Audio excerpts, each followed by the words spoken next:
We will jump into that. Okay. Welcome, guys and gals. Welcome to another episode of Breaking the System. All right. We're going to jump into this controversial case, and we're going to look at some things differently, okay? So yeah, let's jump into it. All right. So first off, we're actually going to talk about, let me click this over real quick. We are going to be talking about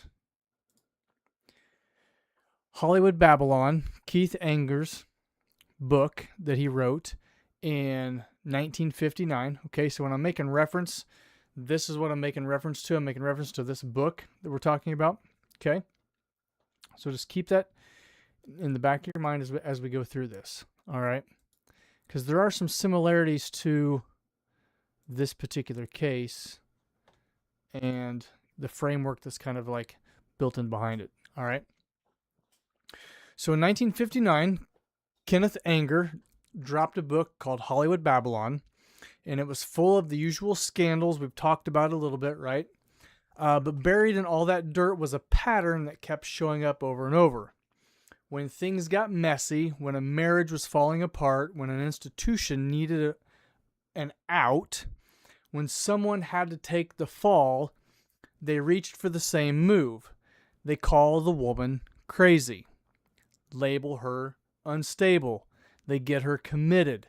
Rewrite the whole story so that she becomes the problem and everyone else and everything else can walk away clean.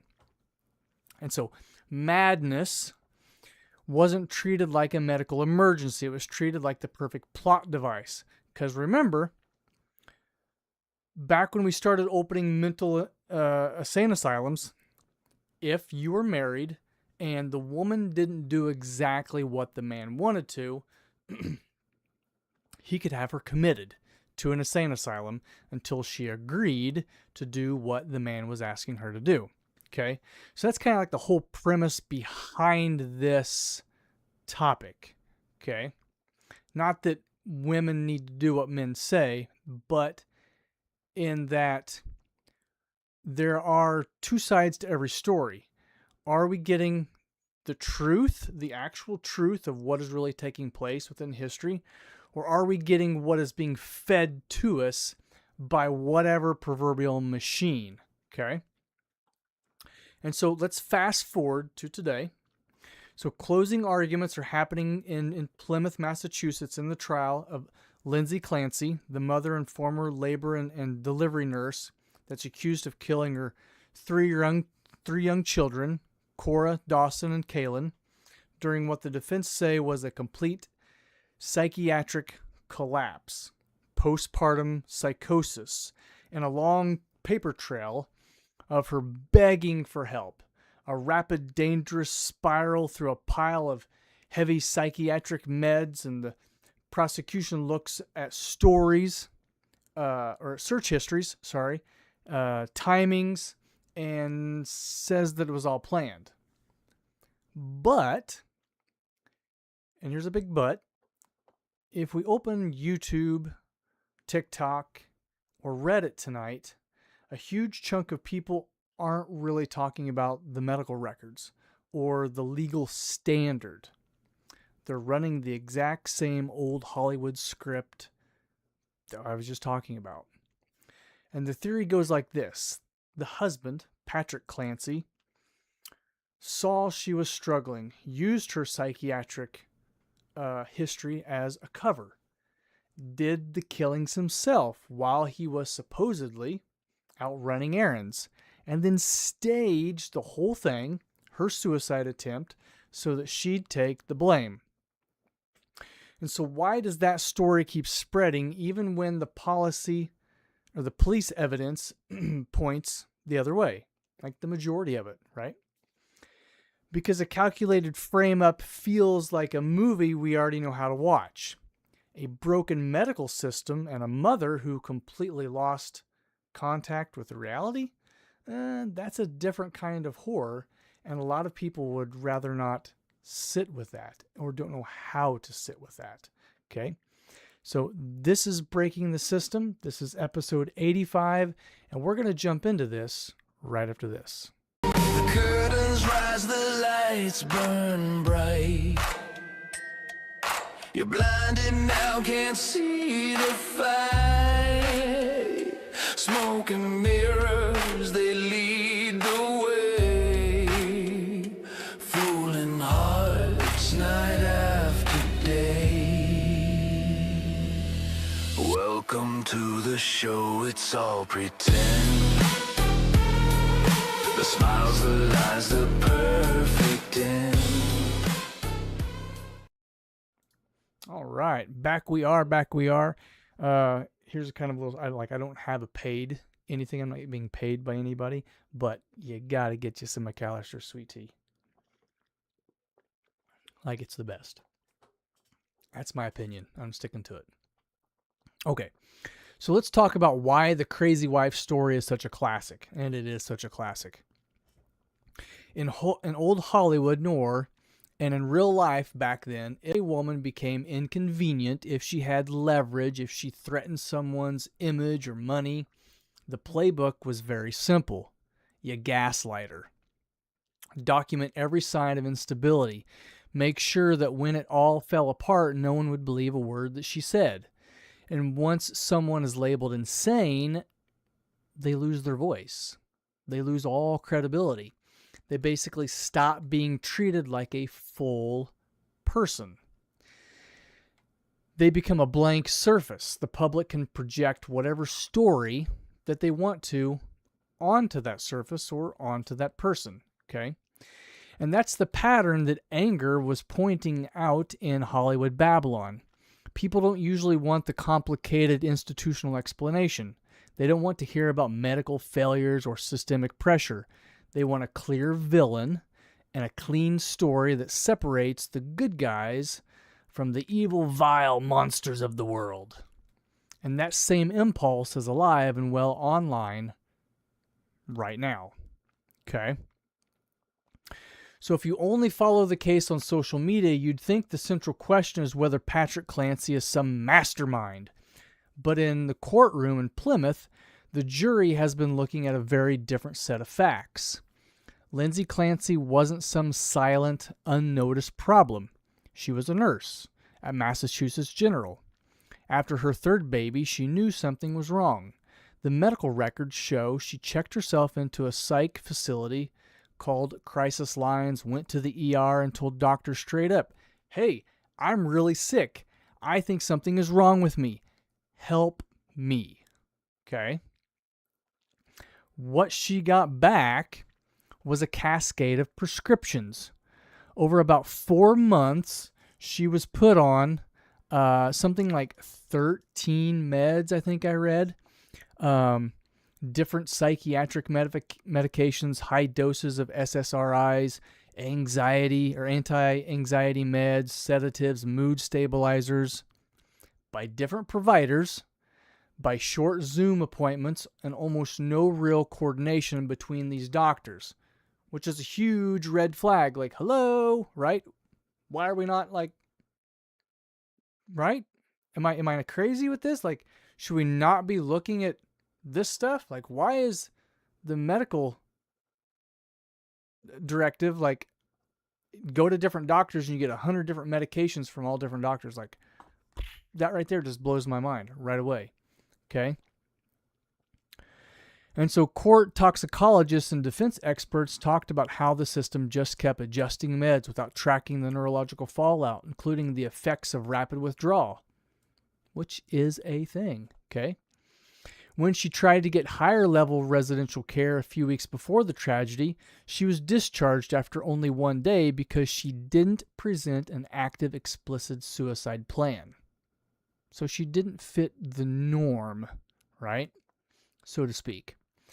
And so the prosecution pointed to her computer searches, things like side effects, mania, ketamine therapy, overprescribing, and argued those showed a calculated mind building a defense in advance. And so here's kind of the real fork in the road. Was this a woman in the middle of this mania and command hallucinations from a dangerous mix of drugs and postpartum psychosis? Or was it someone carefully manufacturing some sort of paper trail? And that's a good question. We have to ask that question, okay? When a society can't answer that question clearly, well, what happens? Well, society, we the people, we get nervous, right? As a society, as a collective. And when it gets nervous, a lot of people abandon the medical charts and run straight into true crime fan fiction, okay? Now look at how that old formula is playing out on people's phones. True crime TikTok has built a wholesome ecosystem around this trial, and a huge portion of the content isn't breaking down the testimony. It's dissecting Patrick Clancy's timeline. Official records, cameras, and receipts show that on the night it happened, he left the house for under 30 minutes to pick up a prescription at CVS and to grab some takeout. The boy was hungry. And by the time he got back, everything had already taken place. A lot of people online just refused to accept that. They slow down his 911 call. They study his body language in court. They insist the short errand was a pre-planned alibi, that he did, staged the window jump, and counted on her documented postpartum depression to keep the focus off of him. And why does this version keep winning online? Because it makes the world feel orderly again, right? It creates that story, that dynamic arc. Oh, well, it can't be the pharmaceutical company's fault. It's got to be the husband's fault. Like, he planned all of this, okay? And so, if we stop for just a second and we think about this, could have all of this been avoided, even if it's just a slim, minute percentage of a chance? Could all of this been avoided if the medical community had done what they are supposed to do? I don't know. That's something we have to look inward. We have to ask ourselves that question. Look at all of the different prescriptions that she was prescribed and given, and then list and pay attention to all the side effects and how one medication could affect another medication. But yet this doctor is not talking to this doctor, and they're both prescribing meds that could interfere with one another. And how is that not the topic of the day? How are people not screaming from the rooftops that this is the systemic problem? It's not the husband. It's not the mother. It's that the medical community has failed in this instance. And what we have is this blown up true crime, TikTok, internet detective going into deep search. Well, it's got to be this person. It's got to be this person, right? And the whole time we're missing the big picture. We're missing the big picture in all of this, okay? If Patrick is a calculating villain who framed his wife, then terrible things still require a mastermind. But if Lindsay Clancy suffered a sudden catastrophic break from reality, even with a supportive husband and active medical care, then it means a mental health crisis can destroy a family with almost no warning. That's the scary part. If everything is normal and something just happens, because it does, let's be honest, sometimes we just get sick, we wake up, and some days we're just sick, right? No warning whatsoever. And what if that destroys the family? What if there really is no just underlying villain? What if there's no Joker? What if there's no I don't know, one of Spider-Man's enemies, or what is Superman's enemy? What if there's no Lex Luthor that's going to just destroy the world, in this case, destroy the family? What if we don't have that? That gets pretty scary, right? And that's where society is at. We need a villain. And so that's a much harder thing to sit with in reality. And so the frame-up theory is very comforting. It turns a medical and systemic failure into a murder mystery with a clear bad guy or bad person, right? And when we treat real-life trials like interactive murder mystery games, we miss the actual system that broke down. The real story isn't a Hollywood conspiracy. The real story is what happened in the months leading up to that night. A mother desperately reaching out to medical professionals, right? Saying, I'm really sick. Something is wrong with me, while being cycled through endless medication changes without adequate inpatient stabilization. The system failed her. It failed her family and it failed her kids, right? It did. It failed all of us in reality. The real story is a legal system that still relies on insanity tests written in the 19th century to judge complex modern psychiatric conditions like postpartum psychosis. And so let's look at some statistics. Let's kind of like break this down, because if you look at any of this stuff on the internet, whether if it's TikTok or Instagram or Facebook or YouTube or whatever it is, right? I'm seeing women that are holding their children and that are basically waterboarding them, saying that this is not harming them. This is perfectly normal. That are throwing, I don't know, one woman was throwing like vodka on her child from a cup. One person was throwing water on their child. One person was telling stories about how her mom would waterboard her in the bathroom when she did things wrong, or scold them with like warm water or cold water or whatever it is. Why are we admitting to, doing monstrous things to our own children? And a lot of this is coming from women. Women are actively coming out in support of this lady, of her story, and saying that they're doing these things to their own children. So we have to sit back, and I have to ask this question, because this is a very important question, in that in today's society, and I'm really just talking about like just in the United States in general, but in today's society, are women the more nurturing gender? And when we sit back and we look at the statistics, when we look at things, when we start asking critical thinking questions, it really says no. And so young men want kids more than young women. And when they surveyed from ages 18 to 35, young men, roughly 50 to 57% say they want kids, where only women are saying 40 to 45%.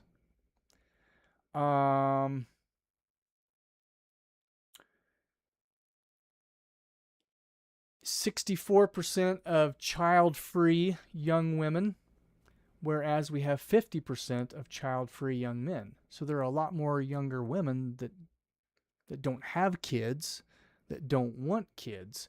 And what does that say about the women that are having kids that don't really want kids, right? And there's a few others.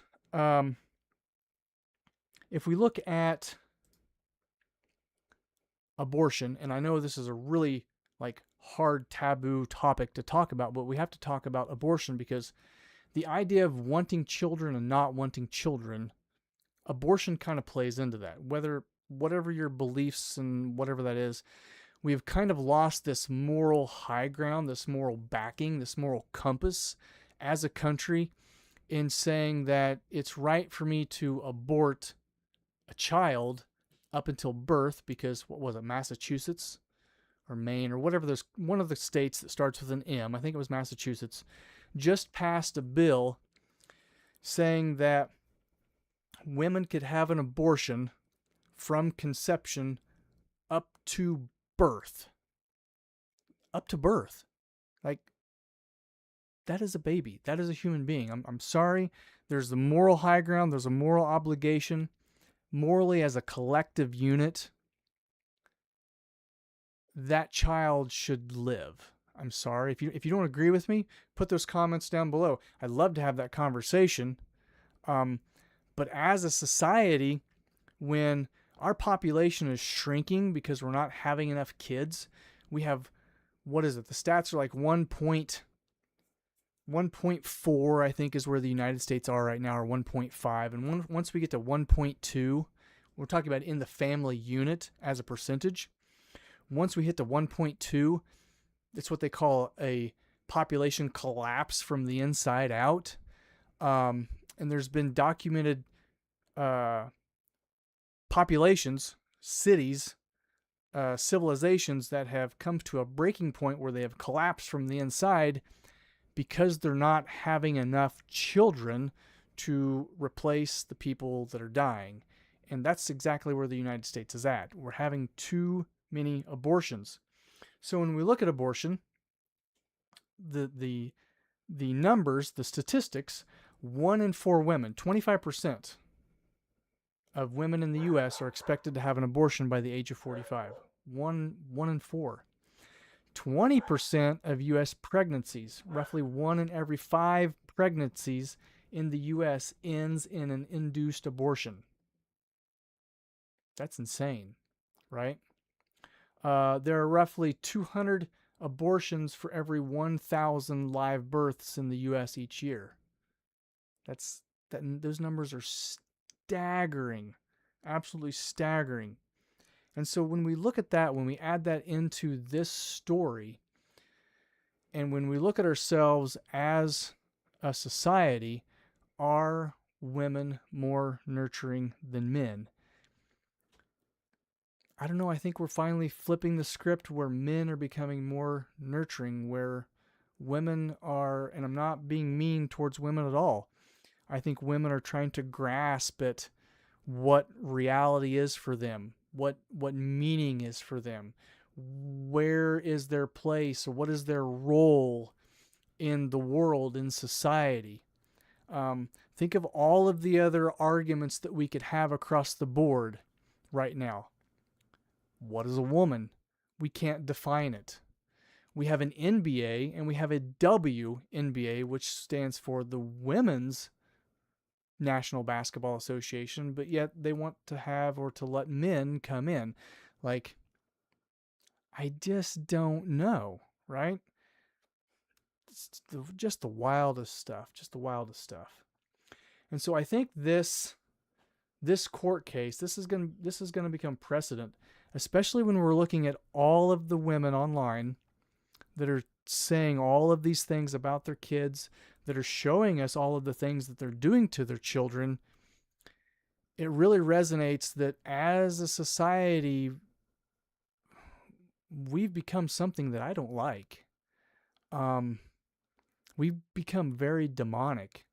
There's no moral values. We don't hold anything sacred anymore. We can just let everything go at the drop of a hat, at a moment's notice, at a whim, because it doesn't fit into the definitions that we're applying to things in life anymore, right? And I think that's where we're at. I think that's where women are at in society. And like I said, if you agree with me, if you disagree with me, put those comments down below. Let's have that conversation. I'm not yelling at you, right? I'm not demoralizing you. I'm saying let's sit down, let's have this conversation, because I think we're starting to see more and more stories of people in society like Nancy Clancy that's coming out, and that's very disheartening. If we want America to survive, the America that we were promised as kids, right? We have a moral obligation. We have to take a step back and we have to start looking within ourselves. We have to start looking within society. What is happening? What are the evils, right? And this is evil. To me, this is pure evil. Kind of gets me going.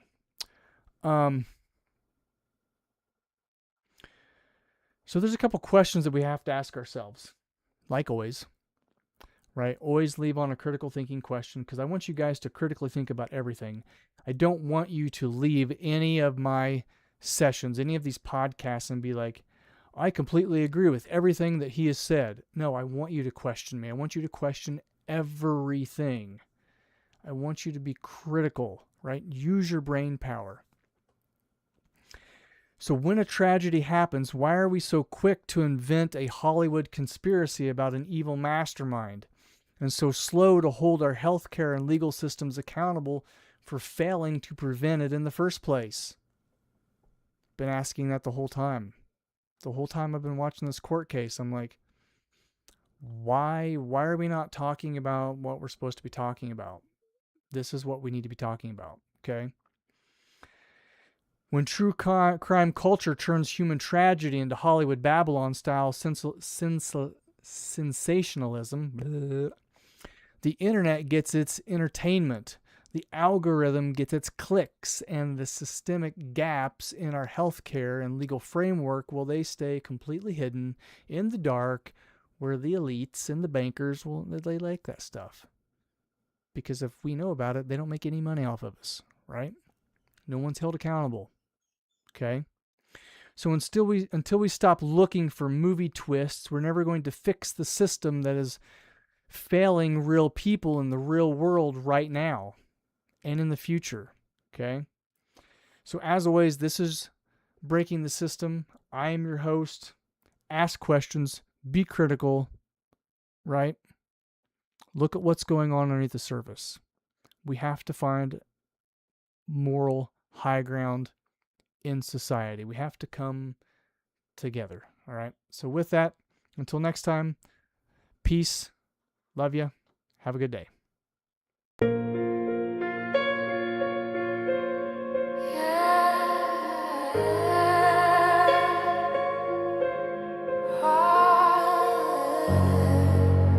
Yeah. It don't rot overnight, you know. It fades. Slow. Silent. Sweet. Like poison in the ink. Yeah, we build our walls out of words and pride. Now the cracks run deep where the truth once lied. Screens for temples, code for creed.